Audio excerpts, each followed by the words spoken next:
Hey everybody, it's Cooking with Cory video today. So this one is titled No Groceries, No Problem, right? Because what happens? A lot of times if you're like a working single person and you don't have a lot of time because you're doing like homework and stuff like I do on the weekends, which finally I'm done with my most recent class, so that's cool. I have some time to myself. But I still haven't gone to the grocery store and made like a major grocery run. So here's what I'm gonna do. I'm gonna see what I have, and I'm gonna try to make something for you guys out of what I have. Now, there is no, like, I did cook some stuff over the weekend, and I had leftovers, but I've been eating that for lunch for the last 2 days, so the fridge might be a little bare. But let's see what we got. Let's see what Cooking with Cory has in the fridge. All right, this is how you know somebody has kids, because they have lots of magnets and crap on their refrigerator. Although they don't still live with me, I don't take the magnets off. All right, so what do we got in the fridge here? We got butter. We got milk that might be a little bit past its expiration date. Do we care about expiration dates? As long as it smells good, it's good, right? All right. I got peanut butter. I got sriracha, and I got pickles. I got bacon grease. Bacon grease. We might need bacon grease. I saw eggs in there. All right. So maybe what we'll do is we'll do breakfast for dinner, because that's the thing, and you can do that. And the eggs feel like there might be a little bit of, not many eggs, but that's good. It's only me, so not too worried about it. I made, so yesterday was, Cory still didn't go to the grocery store, so I made homemade chicken soup. And it was my ghetto one-pot soup with, all I did was take a frozen chicken breast. I cooked it in 4 cups of chicken broth. Wow, that glare is really annoying. Anyway, so I cooked it in 4 cups of chicken broth. I cut up a carrot and a piece of stale celery, which still have those in there because they're not moldy yet, so they're still good. Anyway, so, and ooh, steak. I have an old piece of steak. Steak is good. We can always reheat steak, right? Okay. So I think we're good. I think we can make some breakfast here. Oh, you know what? I got something in the freezer. Let me put you guys down for a minute and get my lighting fixed so you're not getting blinded right there. Oh man, okay. I need to find some way to screen out this light, because I like to cook with a light over the stove so I can see what I'm cooking. And like when I turn that off, I guess you guys can still see pretty good. Anyway, all right, so steak, put it on the counter. We got some bacon grease. What do we got in here? Oh yeah, that's what I'm talking about. So, recently Camille was here, and when Camille's here, we like to make waffles and bacon pancakes, so check out the bacon pancakes video, because I did make bacon pancakes. So if you are a Adventure Time fan or you're a bacon fan, then you can watch making bacon pancakes. But you know what the good thing about waffles are? You can freeze them. So I made a butt ton of waffles. They're really big waffles, so me and Camille could only eat 1 or 2 each. So I have the waffles. Now, when you reheat waffles, if you have a big enough toaster, pop them in the toaster. If you don't care if they're like slimy, throw it in the microwave for like 30 seconds. Might be too long. These are thicker waffles. You can probably get by with 15-20 seconds with a little moist towel in there, because you want some moisture in there, but you don't want to make them soggy waffles, because nobody likes soggy waffles unless you're a Girl Scout and you're trying to remember never eat soggy waffles, right? Northeast, Southwest, or anyway, you never eat soggy waffles. I had to teach Girl Scouts for a while, so anyway. So I'm going to take my waffle, and I've been warming up my waffle iron. I'm not going to put that in there yet because I haven't started anything else yet. And, man, you know what? I think what I can do is I can put you guys over here where you can still see, but I can have my light on. Let's see how my spider webby thing works here. Sometimes, yeah, that's not too bad. That's not too bad. I think we can handle that. Thumbs up? Okay. All right, so I'm gonna heat up a pan. Never cook in a cold pan. I don't have any bacon, but the steak is gonna be our meat, so I will do the steak. The steak's already been cooked. This is leftover deer steak from, I don't know. Me and Camille had deer steaks one day. I don't remember what day it was, but so we made some deer steaks, so that should be good. Normally I like my steaks medium rare, but because that's already been cooked, it's kind of weird when you cook steaks. You're really kind of screwed warming up steak, because if you cook it in a pan, it's already going to overcook because all the juice has been cooked out. And if you put it in the microwave, Nothing tastes good in the microwave, meat-wise, except maybe bacon, but bacon always tastes good. So anyway, because we're using, all right, now if you're lazy, you don't want to use this, but this is non-stick, so it uses plastic. This is cast iron, so it's using metal, all right? Don't want to get them confused and screw that up. All right, so while I'm heating up this pan here, I'm gonna do my thing here. And somebody actually commented on my last video and said they loved my video, so it made me like think, man, maybe I should go to the store and make some, but then I'm kind of was feeling lazy and I didn't. So anyway, so I'm gonna put a little bit of grease in here for the steak, mainly just to give it a touch of flavor. I don't really need that much, so what's left I'm going to scrape off into here for my eggs, just like that. So this is hot enough to melt the grease. Remember, everything that we're using right now is already cooked except the eggs, and eggs don't take that long. So I'm going to flip this here, warm it up on about medium-high. So eggs are probably one of the first things that you learn how to cook when you're a kid. Like you might learn like how to do scrambled eggs, or if your mom's really cool and like trusts you with the flipper, you can learn how to make over easy eggs.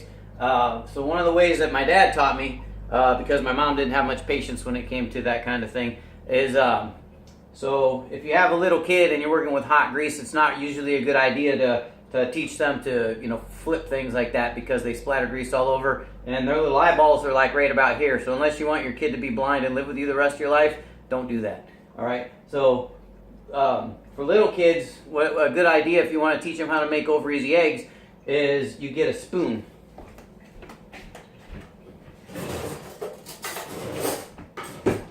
So you get them a big nice spoon, right? And then when you crack the eggs in the pan, you know, so they don't have to flip anything, you put enough grease in there and they just kind of baste the eggs. They take the hot grease and they pour it over the top of the egg yolks, because I have yet to ever find anyone who likes sunny side up eggs. I mean, I know Cracker Barrel and all those Denny's, they put it on their menu and, ooh, eggs up. But nobody I've ever met likes that type of egg. It's foul. I don't know. I like mine over easy, which is some people think is gross too, but, you know, I don't know. I don't see how you can eat sunny side up eggs. If you like sunny side up eggs, leave me a comment and tell me why you like them, because ew. Anyway, so that's how you do it for little kids. If you don't want your children to be blinded by, you know, spattering grease, so you just take a spoon and you teach them how to make over easy eggs. Hopefully expanding their horizons, because most kids only like to have scrambled eggs, which means they grow up into be adults that only like scrambled eggs, and there's more to life than scrambled eggs. Just telling you. Eat the yolk, man. Eat the yolk. All right. So another thing you need to know is you want to let your waffles warm up just a touch to room temperature. You don't have to do that. Like, you can stick them in there. But what happens when you freeze things? Every guy in this that's watching knows shrinkage, right? Anything gets cold, it gets smaller, right? Smaller. If you're a girl, ask your husband. He'll tell you all about it. But anyway, so you take your waffle, and if you're gonna heat it up back in the original waffle iron you cooked it in, it's just like a puzzle. You figure out which way to get it in there, and you just kind of stick it in there on warm. And, you know, obviously it's not gonna fit right away because it is still shrinkage, but there, see, as you touch it and you get it warmer and it starts to get a little warmer, it expands and gets a little bit bigger. So the more you touch it on the heat pad here, it's going to make the bottom expand, right? So then you can just flip it over. Oop, I didn't clean the iron very good the last time I used it. All right, put it in there. Turn this down to warm. So this is going to cook like super duper fast because it's already been cooked. So, that being said, bam, let's get working. This should be really quick. Bam, see, that's already hot. Steaks, all you're trying to do is warm it up. So you don't want your flames too high, because if it's really high, all you're going to do is burn the outside and the inside's still going to be cold. Kind of like a microwave burrito, where like you heat it up and you go to bite it and you still have that ice in the middle. Some of you kids like don't remember when microwaves were new, because I remember when there weren't microwaves. But anyway, when microwaves were new, if you heated up a burrito, it was never done in the middle. Ever. Ever, never, never. Didn't happen. So anyway, we're gonna leave our steak here to do its little happiness. Because it's already been cooked, like I said, this is gonna come out like shoe leather and it's gonna be tough, but that's okay because that's only me and I don't care. And if you live alone, you probably don't care either. All right.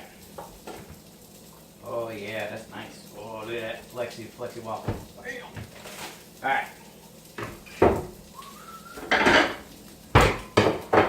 Now we're gonna do our eggs. I'm heating up the grease. In a nonstick pan, you don't necessarily have to have grease, but if anybody who has ever cooked before can tell you, like, the only time a nonstick pan is truly nonstick is maybe that first time you use it. Maybe, possibly. You could be one of those rare people that your nonstick pans still work. I really want to try to get some of that copper crap that they show on the late night TV when you can't sleep, and it says, you know, get this copper pot and you can bake in it, cook in it, fry in it, burn cheese in it, and it makes all kinds of happy stuff. I'd like to try that sometime, but whatever. Alright, so here's another secret with eggs.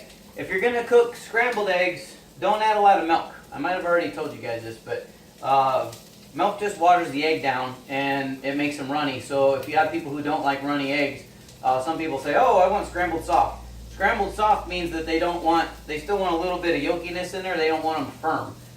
Scrambled hard means cook the snot out of them. But when you put milk in there, you make them watery. So, ew, but whatever. And so, what we're going to do is, getting our plate of many things here.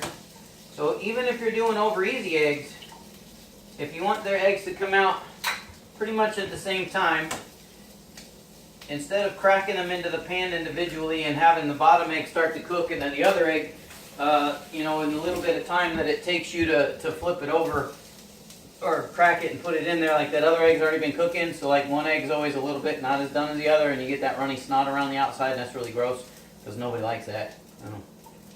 Maybe some chicks in Vegas might like that, but I'm not sure. Anyway, so we'll flip this over.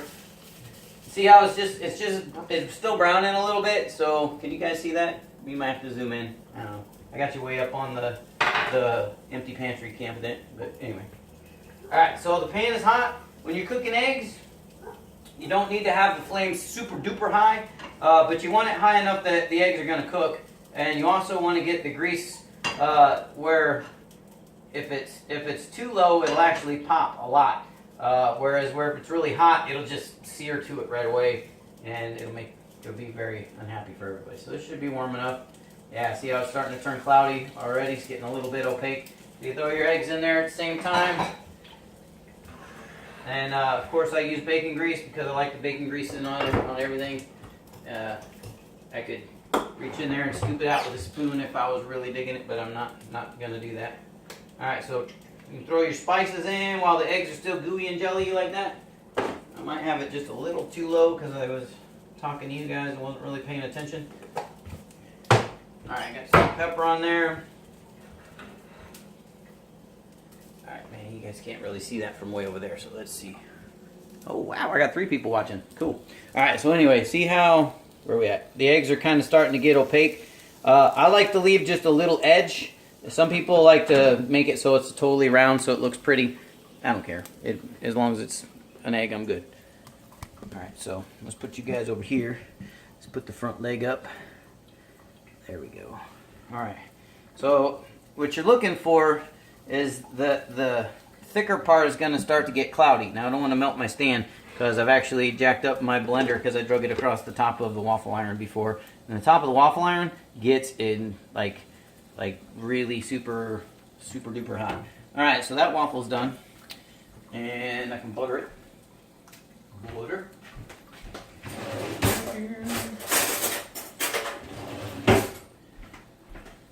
Alright, yeah, these eggs might be a little too low.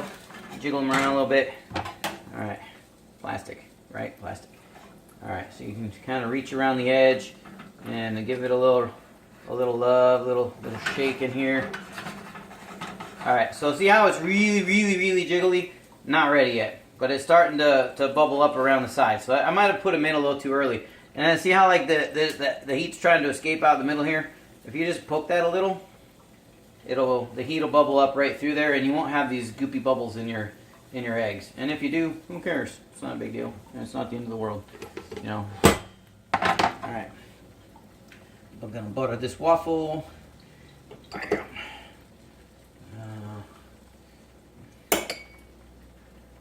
So again, this is pretty much like, I don't really have any leftovers left, and I don't really have anything else, so I'm making breakfast for dinner. So if you're like me, you kind of like breakfast for dinner. Some people I know, like, their folks used to make that at night. Like, they used to have breakfast for dinner as part of their, like, Taco Tuesday type of thing. They had breakfast night.